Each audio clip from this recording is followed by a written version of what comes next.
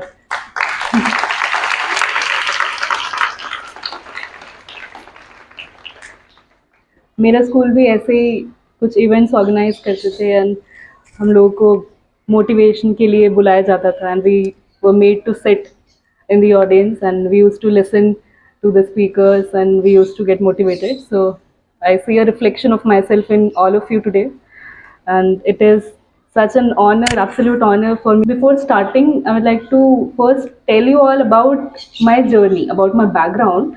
So I'm from Delhi, and I've completed all my education, my schooling, my college, everything from Delhi itself. You all have heard the introduction. So, but the point is, when I was in my school, even after I completed my 10th class, I had no idea what to do. I'm sure a lot of you have a plan. We want to be a doctor, engineer, lawyer, whatever. So I'm sure a lot of you have planned something for you. That's very good. But even for those who have no idea, who have no clue कि आगे क्या करना है, so I was one of you, and it's totally okay. You can explore a lot of fields. सिर्फ doctor engineer बहुत common है. Sir ने कहा कि बहुत हो गए डॉक्टर्स इंजीनियर्स, अब आप थोड़ा इस तरफ आइए, लॉ की तरफ आइए. तो it's a good time for you all to explore कि इस फील्ड में क्या क्या है आपके लिए और आप आगे जाके इसमें क्या कर सकते हैं. And when you start to explore, मैं आपको बताऊंगी आगे जाके कि इसमें आगे आप क्या क्या कर सकते हैं, किस तरह से दाखिला लेना है, वो सब मैं बताऊंगी. But let me give you a warning before you explore, when you start to explore कि इस फील्ड में हम एडमिशन लेते हैं, आप लोगों से बात करेंगे कि मैं लॉ के बारे में सोच रही हूँ and I want to do law, इस तरह की भी आप बात कहेंगी तो बहुत सारे लोग आपको डिस्करेज करने वाले हैं. A lot of people will say कि ये फील्ड मुसलमानों के लिए नहीं है, झूठ बोलना पड़ता है, और ये लड़कियों के लिए नहीं है. बहुत सारी ऐसी बातें आपको सुनने को मिलने वाली हैं. खासकर हमारी कम्युनिटी में, मुस्लिम कम्युनिटी में, ये बहुत सारी बातें ऐसी हैं, लेकिन ये सब बेसलेस बातें हैं. ये बिल्कुल बेबुनियाद बातें हैं. ऐसा बिल्कुल नहीं है कि आपको वकालत में झूठ बोलना पड़ता है. ये एक मिथ है. अगर आप केस लड़ रहे हैं तो रिमेंबर, आप अगर लॉयर हैं, आपका क्लाइंट आपको बोलता है, एक छोटा सा एग्जांपल लेते हैं कि मेरे ऊपर मर्डर का केस है एंड मैंने मर्डर नहीं किया है, तो आपके लिए यही सच्चाई है कि उसने मर्डर नहीं किया और आपको यही सच मान के आपका उसका केस लड़ना है. अब आप, ये आपके ऊपर नहीं है कि उसने मर्डर किया है कि नहीं, मैं सच्चाई तक जानूं फिर कि केस लूं. अगर वो झूठ बोल रहा है तो वो उसकी जिम्मेदारी है, वो उसका गुनाह है, वो आपका गुनाह नहीं है. आपने वही सच मानना है जो आपका क्लाइंट आपको बोल रहा है. तो वकालत में झूठ बोलना पड़ता है, ये बात गलत है, और ये कमाई इसकी हलाल नहीं होती. ये सब बहुत बातें बोलते हैं, ये सब गलत बातें हैं. आप इन सब के चक्कर में मत आइएगा. फिर आपको इस तरह की बातें सुनने को मिलेंगी कि लड़कियों के लिए फील्ड नहीं है, क्योंकि मैंने ये सुना था, इसीलिए मैं आपको एक्सपीरियंस से बता रही हूँ. बहुत सारी लड़कियाँ मुझे दिख रही हैं. You will hear this things कि ये लड़कियों के लिए नहीं है. ये सच है कि ये मेल डोमिनेटेड फील्ड है, but it's an unfortunate truth. लड़कियाँ का रिप्रेजेंटेशन लॉ फील्ड में कम है, लेकिन ऐसा नहीं होना चाहिए. It's an unfortunate thing. लड़कियों को ज़्यादा से ज़्यादा लॉ में आगे आना चाहिए. मैं कहूँगी कि लड़कियों के लिए बहुत अच्छी फील्ड है, और आपको इसमें आप दाखिला लीजिए, आप वकालत करिए. मैं आपको ऑप्शंस बताती हूँ. आप लॉ कंप्लीट करने के बाद आप किसी कंपनी में जाके जॉब कर सकते हैं, आप किसी लॉ फर्म में जॉब कर सकते हैं. लॉ फर्म एक ग्रुप ऑफ एडवोकेट्स होता है, वकीलों का ग्रुप होता है जो कि केसेस लड़ते हैं. आप वहाँ पे जाके काम कर सकते हैं. आप अपनी वकालत भी कर सकते हैं, आप जज बन सकते हैं. तो बहुत सारे ऑप्शंस हैं. तो आप ये लॉ करने के बाद बहुत सारे करियर ऑप्शंस ओपन होते हैं. मैं कहूँगी लड़कियों के लिए ये बहुत अच्छी फील्ड है. अगर आपको ये सारी बातें सुनने को मिले, please, I am warning you, don't pay attention to any of it. Now I am taking a step back. So I was talking about my journey. So I completed my education in Delhi. Then I moved to Hyderabad after I got married. Soon after I completed my college, I got married and I shifted to Hyderabad. This was a new place for me, which I was calling my home. It was a new place. I have not explored Hyderabad before. So there was a lot of cultural differences, Delhi and Hyderabad mein. A lot of new people, new language. So my biggest challenge was new language, Telugu. I was from Delhi, I never heard of Telugu, मुझे बिल्कुल नहीं पता था. I could never tell the difference between Telugu, Tamil, Malayalam, मुझे कुछ नहीं पता था. But I had an ambition कि मुझे जज बनना है, मुझे जुडिशरी का एग्ज़ाम देना है. तो उसकी रिक्वायरमेंट थी तेलुगु का पेपर पास करना. That was the requirement. उसके बिना you can not be a जज. सो I saw a dream, and I saw that it's a challenge standing in between my dream. So I thought मुझे बहुत demotivating लगा ये, but I had a lot of supporting people around me. अल्हम्दुलिल्लाह मेरी family ने मुझे बहुत support किया. They made me believe कि नहीं, तेलुगु सीखी जा सकती है. और मेरे पास 6 से 7 महीने का टाइम था. तो they made me believe कि नहीं, you can learn. कोशिश करना हमारा काम है, बाकी सब अल्लाह पे छोड़ देना. तो आपका काम है कोशिश करना, कोशिश करनी है. मैंने कोशिश करी और तेलुगु सीखना शुरू किया. मेरे फादर इन लॉ ने अल्हम्दुलिल्लाह मुझे तेलुगु सिखाई. We started with a chalk and a slate. यहाँ से शुरू किया, ऐसे लिखा जाता है. फिर उसके बाद छोटे छोटे अल्फ़ाबेट्स सेंटेंसेस लिखना सिखाया. फिर उसको पढ़ना कैसे है वो सिखाया. इसमें बहुत पेशेंस लगा, बहुत स्ट्रगल भी हुई, लेकिन अल्हम्दुलिल्लाह मैंने कोशिश करी और बाकी सब अल्लाह ने करा. फिर मेरा 6 से 7 महीने के बाद मेरा तेलुगु एक पेपर था. अल्हम्दुलिल्लाह वो क्वालिफाई हो गया. और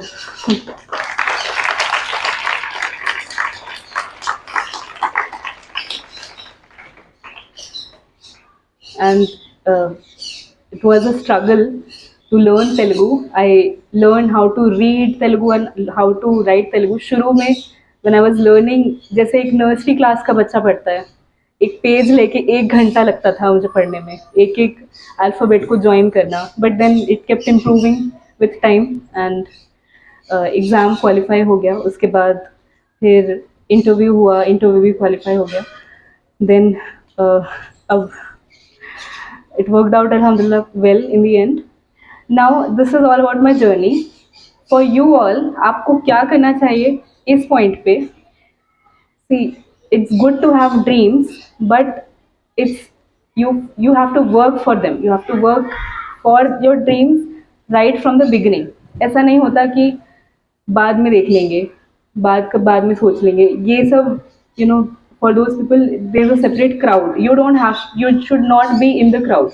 आप ऑर्डिनरी मत बनिए, आप एवरेज स्टूडेंट मत रहिए. ऑल्दो मैं अपने स्कूल टाइम पे एवरेज स्टूडेंट थी, बट आई विश कि मुझे भी गाइडेंस मिलती, तो maybe I would have done better.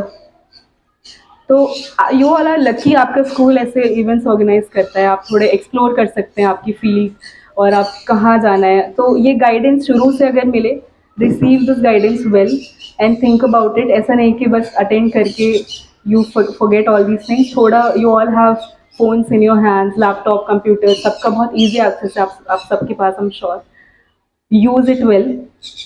And now अभी आपको क्या करना चाहिए? Very first thing, focus on good grades, not just like कि साइंस पे मेहनत कर रहे हैं, बाकी इंग्लिश, सोशल स्टडीज़ वो इग्नोर कर रहे हैं. ऐसा नहीं. You have to keep all the subjects, you have to study all the subjects and aim for good marks. अभी आप अपने लिए बेस्ट यही कर सकते हैं. पासिंग मार्क्स लाना, एवरेज मार्क्स लाना, don't settle for all this. Being a Muslim and specially being a women, आपके ऊपर और भी ज़्यादा रिस्पॉन्सिबिलिटी है अच्छा करने की. बीइंग मुस्लिम्स, हम लोग अनफॉर्चुनेटली एजुकेशन वाइज बहुत बैकवर्ड हैं. खासकर इस तरह की बातों की वजह से कहीं ना कहीं लोग पढ़ना नहीं चाहते, पढ़ाना नहीं चाहते. खासकर लड़कियों को बहुत पाबंदियां लगाते हैं. तो आप लोगों के ऊपर और भी ज़्यादा हैवी बर्डन मैं कहूँगी. You have to do better than others.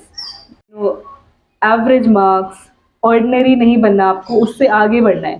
So for now, अभी के लिए ये नहीं सोचिए कि वो तो बहुत आगे की बात है, देखेंगे.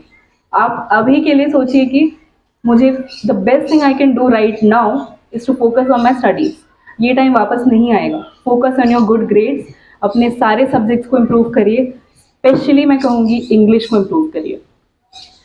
Because I have seen a lot of people in good places, in good jobs, but जो लोग इंग्लिश में स्ट्रगल करते हैं, ग्रामेटिकली इनकरेक्ट इंग्लिश बोलते हैं, those people have no respect. Nobody respects them. People laugh at them at their backs कि look at them कैसे बोल रहे हैं वो. So no matter आप कहीं भी जाएं, you need to have a good English. Speaking भी, reading भी, writing भी.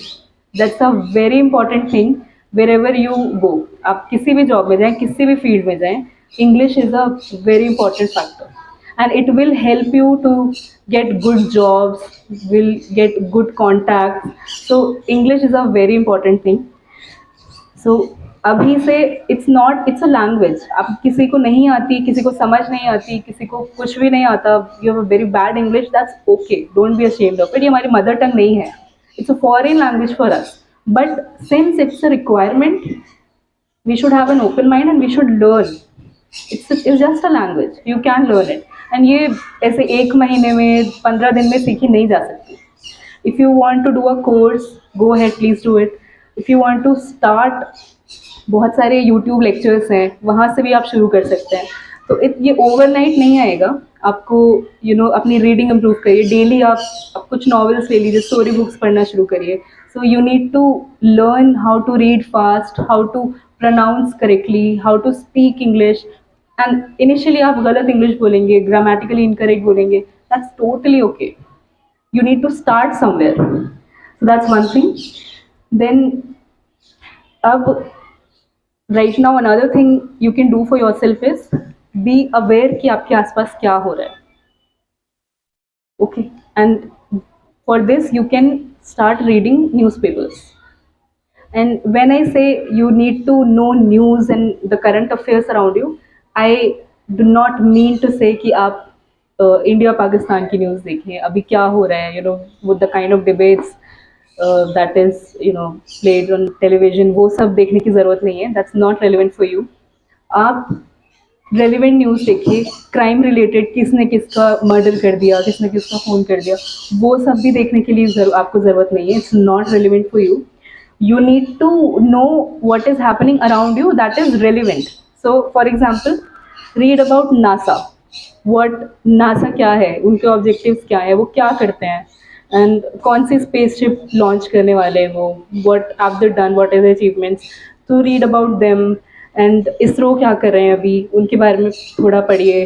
तो अभी करंटली उनका क्या चल रहा है, उस तरह के करंट अफेयर्स जो आपके स्टडीज़ में रेलिवेंट हो, आगे जाके आपको काम आए, वो सब आप देखिए. That is the kind of news I am saying कि आपको जाननी है. यू शुड बी अवेयर कि आपके आसपास क्या हो रहा है. In that respect please start reading newspapers.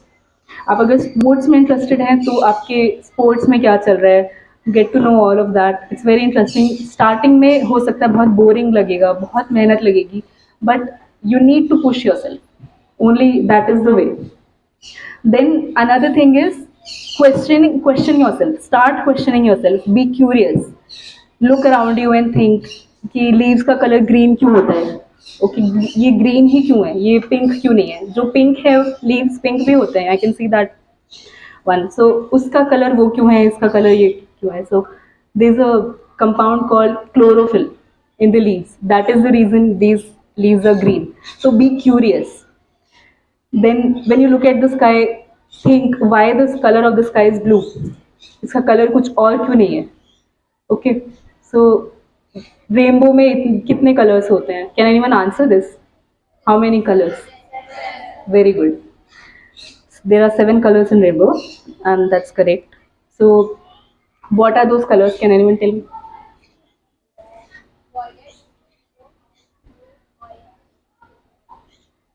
Okay, 7 colors. Vibgyor, you can remember. So yeah, so be curious. Very good. Generally you have to be curious कि आपके आसपास क्या है और क्यों है. So this is a very good way to develop your personality and be curious. Then for those who are interested in law, or at least interested, you can directly take admission in law. 5-year course होता है BLLB. It's an integrated course. 5 साल का होता है BLLB. BBLLB भी होता है, BSc LLB भी होता है, but generally good combinations are BLLB या फिर BBLLB. ये 5 साल के कोर्स आप कर सकते हैं.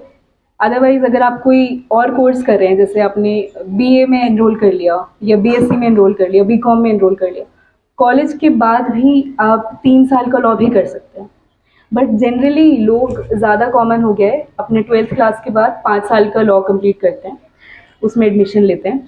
So when you get admission in law after this 5 years, I already spoken कि आपके पास क्या क्या करियर ऑप्शंस होंगे. अब इस 5 साल के कोर्स में एडमिशन लेने का मैं प्रोसेस भी ब्रीफ कर देती हूँ. So there is an exam called law CET. Telangana में आप ये स्टेट का एग्ज़ाम होता है, आप लॉ सेट एग्ज़ाम लिखिए और फिर उसके थ्रू आपके मार्क्स के थ्रू आपके रैंक के थ्रू आपको कॉलेज अलॉट होता है. सो उस्मानिया यूनिवर्सिटी इस तरह के कॉलेजेस में आप जाते हैं लॉ सेट एग्ज़ाम लिखने के बाद. इससे एक लेवल ऊपर है CLAT, and I suggest that you aim for CLAT rather than law CET. अब क्लैट की तैयारी करें तो लॉ सेट की तैयारी भी हो जाती है क्योंकि क्लैट एक लेवल ऊपर है. सो क्लैट में जो एग्ज़ाम होता है it's a tough exam and English it's tested there very good. You need to learn very good English for qualifying CLAT. सो क्लैट से आप एग्ज़ाम लिखने के बाद आपको जो कॉलेजेस मिलते हैं those are NLUs, national law universities, and those are different level of colleges. If you land in one of the top NLUs, एक हैदराबाद में भी है नालसार, आई एम होपिंग आप लोग को सुना होगा कहीं नालसार का नाम. सो नालसार हैदराबाद का NLU है, दिल्ली में भी है NLU दिल्ली, एंड बाकी जगहों पे भी है. एक विशाखापट्टनम में है, वेस्ट बंगाल में है, भोपाल में है. There are lot of NLUs. These are good colleges. आप यहाँ पे अगर एडमिशन लेते हैं you will after 5 years become a different person. It's a different world. It's entirely a different life you live in those 5 years. You'll become very smart, a very different personality. So you just have to crack this exam called CLAT for you to get admission in NLUs. So that is about getting admission in law. Now, for all of you who are thinking to become a judge, for that you need to, like I told you, pass the exam of Telugu. आपको तेलुगु का exam pass करना होगा. उसमें passages आते हैं English के, आपको वो पैसेज तेलुगु में ट्रांसलेट करके लिखना होता है. फिर तेलुगु पैसेज आता है, उस पैसेज को इंग्लिश में लिखना होता है. बहुत टफ तो नहीं आता लेकिन फिर भी they test you on that language. So अभी से थोड़ा सा तेलुगु पे भी ध्यान दिए, एकदम इग्नोर मत करिए.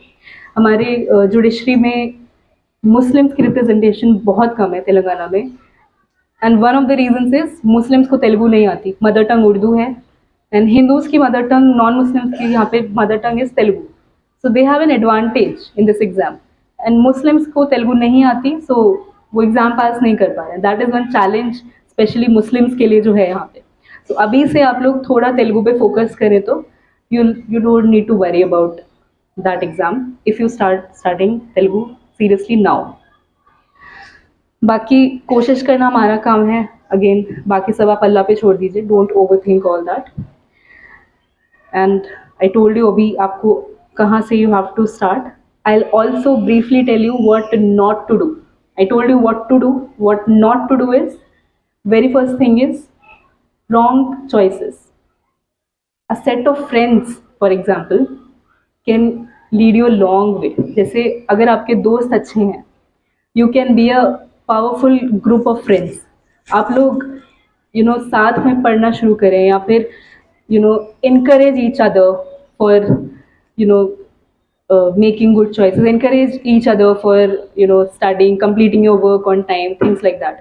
And if you will be the bad friend, तो आपके friends most likely, it's most possibly your friends will also end up in that kind of circle. So be with good people and also be that good person. Okay, good, be a good student and encourage your friends. And आप अच्छे लोगों के साथ रहेंगे तो ये बहुत common सही है बट इट्स ट्रू ऑल्सो. आप अच्छे लोगों के साथ रहेंगे तो आप काफ़ी आगे तक जाएंगे. सो वो अच्छा इंसान भी आपको ही बनना है और अपने फ्रेंड्स को भी आगे तक लेके जाना है. सो अभी के लिए इट्स अ बहुत फनी लग रहा होगा एंड ऐसा लग रहा होगा कि it's that kind of advice जो मदर्स देते हैं, but that is unfortunately you will realise later it's very true. So, and lastly, I would like to say, and the most important piece of advice I can give you, कि आपको दीन और दुनिया दोनों को साथ में लेके आगे चलना है. ऐसा नहीं कि आप दीन में आगे बढ़ते जाएं और दुनिया को पीछे छोड़ दें, ऐसा भी अच्छा नहीं है। और ऐसा भी नहीं कि आप दुनिया में इतना खो जाएं, इतना आगे बढ़ें कि आप दीन को पीछे छोड़ दें। So you need to keep a balance between both the things. आप कहीं भी जाएं, अपनी नमाज क़याम करें, छोटा सा एग्जांपल अगर मैं लूँ तो that is a very good thing, like how you can keep both the things together. And आप दुनिया में आगे बढ़ें, दीन को पीछे ना छोड़ें, और आप दीन में आगे बढ़ें तो बहुत लोग, मैंने जैसे बताया, आपको पाबंदियाँ लगाएंगे, बहुत सारी इधर उधर की बातें करेंगे, लेकिन आपको वो सब नहीं सुनना और दुनिया को भी पीछे नहीं छोड़ना, दोनों को साथ में लेके आगे बढ़ना है। Thank you very much.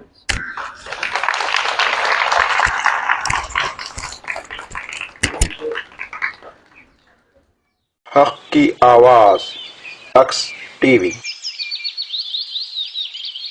reaching around the world.